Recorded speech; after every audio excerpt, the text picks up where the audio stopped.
Good day, this is Ray. Today is Saturday, July 15th, 2023. And for me, another day of learning and growing. I hope that you, your family, friends, and loved ones are doing well and staying safe. So right now it's almost 8 a.m.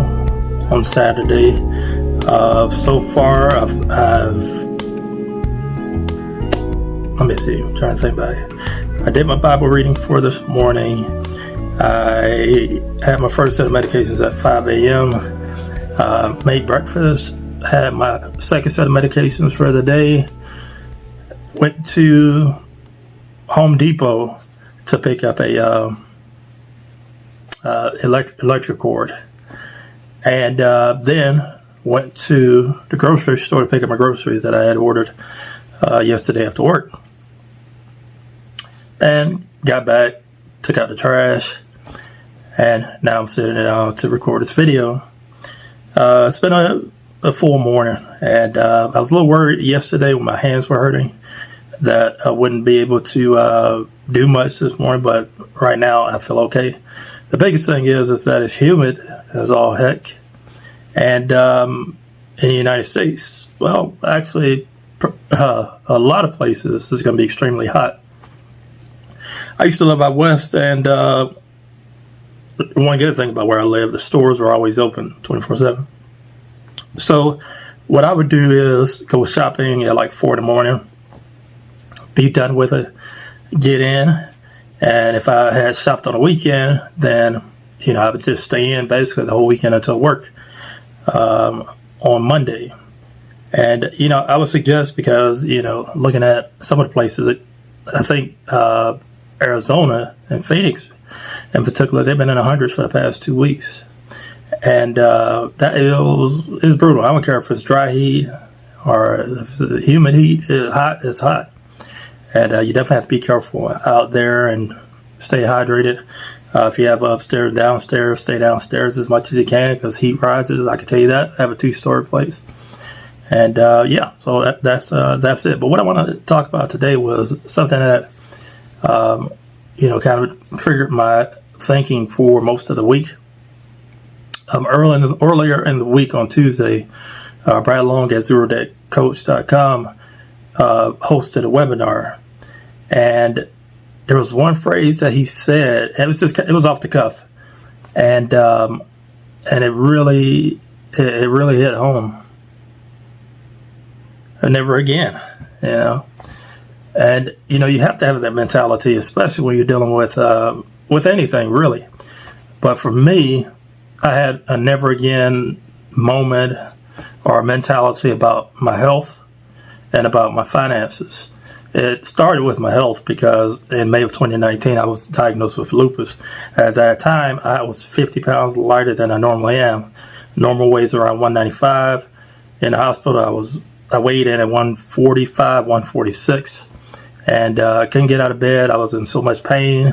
I couldn't hold down any food or fluids, and it felt like my life had basically ended. So I said, okay, never again. I've got to deal with my health. I definitely, I lost the weight pretty quickly in like 5 or 6 months. That's very noticeable, but I should have addressed that a lot sooner. So ever since then, I go to my rheumatologist, I go to my primary care physicians, I go to see any of the doctors. I don't wait and sit on anything. I have annual physical. My health has become a number one priority. So fast forward to 2021.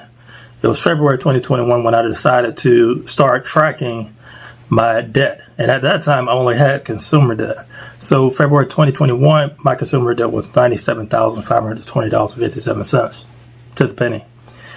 And at that time, I didn't have a plan on how to pay off the debt. I just started throwing as much money as I can. I think the first month that I did, I threw like $2,500 at it. I've got it somewhere on a spreadsheet. I know exactly how much I was putting money towards my consumer debt. But then in May of 2021 is when I connected with Brad and joined his coaching classes. And that's when I really learned how to budget. And I've been sticking to it since May of 2021. So I just celebrated 2 years with budgeting. And when I look back, of course, hindsight's 2020. I made a lot of dumb decisions when it came to money. I was living like a millionaire And I've never even come close to making that type of money. I was just, I was tracking my money, tracking my spending, and not planning for purchases. When I saw something that I wanted, if I had the money for it, or even if I didn't, I would go ahead and make those purchases. Now, a lot of my debt, non-mortgage debt, is the student loan. I get that. That accounts for 63% of my current consumer debt, which I'm at $62,000, about to cross into $61,000, which is about, as much as it costs for a very nice car.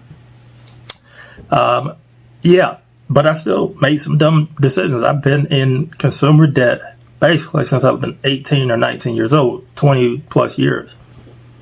And, I decided to, excuse me, got a little bit of a cough, not as bad, but yeah, I decided to really focus on that.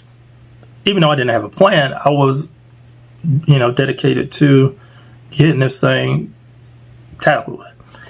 And, even though I look back on the times where I didn't assign my money, I overspent the money I had, used credit cards to make purchases, and, would pay over time, which is now in hindsight is ridiculous. I'll never do that again. I can never go back to the way I thought about money and how I spent, because ultimately I want to pay off my consumer debt a lot faster than I anticipated. And I also want to pay off my home definitely before I retire. So, this journey it requires giving up the old and stepping into a new reality, sort of a paradigm shift. And, budgeting for me is probably the easier part of this journey now. What's difficult for me is that I have some health challenges, so I would love to be able to work a second job, but I would be taking a big chance at doing that. So, the things that I can do, I could do surveys. I definitely want to go ahead and get my online business going. I think I have enough courage now to be able to pursue that, but I know it's going to take a little bit of work to get that set up. So whenever I can start on that, I will. I had a little bit of a setback in my emergency fund this month. My laptop completely gave out, but fortunately I have been looking at laptops for probably the past 6 or 7 months, and I caught the laptop that I wanted for a decent price. So basically, my emergency fund has gone backwards. I think it was at 79%, and it's gone back to 64%. And that's, it is what it is. But like I said, it's going to take me a little bit longer to rebuild it. Once I do, then I can start accelerating my debt pay down. This year, I've been roughly paying $850, paying down each month $850 on my consumer debt. So I'll probably continue to keep at that pace. I don't anticipate any financial windfalls coming up anytime soon, with bonuses or anything like that. But if that happens, I'm throwing it into my emergency fund. Never again will I go back to my old ways, because I know how to assign my money to, whether it be to my mortgage, to my HOA, to my electricity, to my cell phone, to my debt payments, to the one streaming service that I have, and security and things like that. Budgeting has fixed a lot for me. There's a lot I don't have to think about anymore, and I see the reality of my money. I see how limited I am with spending. So of course I'm going to cut back on a lot of things. But anyway, I'm not going to continue on too long. I just want to encourage you that if you're ready to budget, reach out to Brad Long at zerodaycoach.com. He's great. He taught me everything I need to know about budgeting, and I'm just really grateful to be in a position that I'm in, even though I have quite a long journey before I'm out of consumer debt. Hopefully I'll be out in 2 to 3 years, at least underneath that. So, okay, if you made it this far, feel free to like, comment, subscribe, hit the bell for notifications. You'll know when I post my videos. You can find me at youtube.com/@Chronicles of Ray. And until next time, stay cool.